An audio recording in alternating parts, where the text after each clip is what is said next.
नमस्कार. आज आपण कर्नाटकच्या बाँड्रीवरती म्हणजे कर्नाटक इथून 10 ते 12 किलोमीटर आहे त्या अशा महाराष्ट्रातल्या बाँड्रीच्या आंदेवाडी तालुका अक्कलकोट या गावी या ठिकाणी आलेलो आहोत आपण.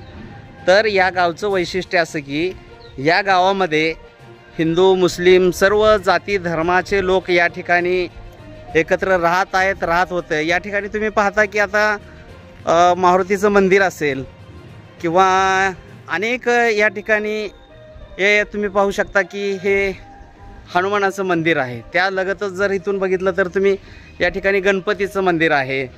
तसंच हे गणपतीचं मंदिर आणि त्यानंतर या ठिकाणी मस्जिद पण आहे किंवा याचा उद्देश हाच आहे की या गावामध्ये जाती धर्माचा एकोपा अजूनही या ठिकाणी टिकून आहे. आता आपण गावात जर बघितलं तर प्रत्येक जे जुन्या इमारती म्हणतो आपण या ठिकाणी पाहायला मिळतात.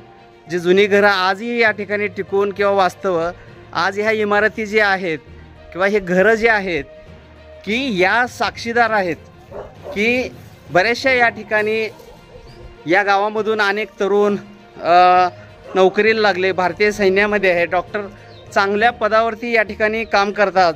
आणि या गावचं वैशिष्ट्य आहे की यामध्ये अजूनही एकोपा आहे. यात प्रगतशील शेतकरी देखील आहेत. अशा ह्या कर्नाटकच्या जवळच्या आणि महाराष्ट्राच्या सीमेवरती असलेले हे आंदेवाडी गाव जे बऱ्याचशा गावामध्ये हे दुर्मिळ गाव असं आहे की या ठिकाणी सर्व जाती धर्माचे जे मंदिर मस्जिद आहेत ते या ठिकाणी आपल्याला पाहायला मिळतं.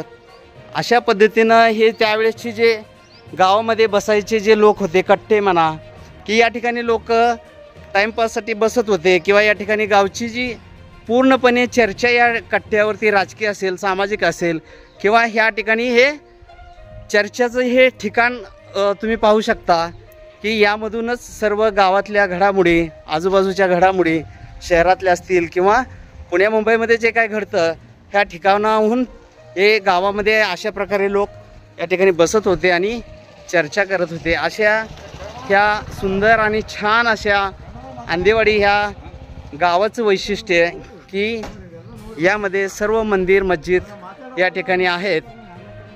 हे तुम्ही आता पाहिलेलं आहे. बहुजन आवाज न्यूज चॅनलसाठी संपादक विजयकुमार लोंढे.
ताज्या घडामोडी जाणून घेण्यासाठी आजच बहुजन आवाज न्यूज चॅनलला लाईक, शेअर आणि सबस्क्राईब करा.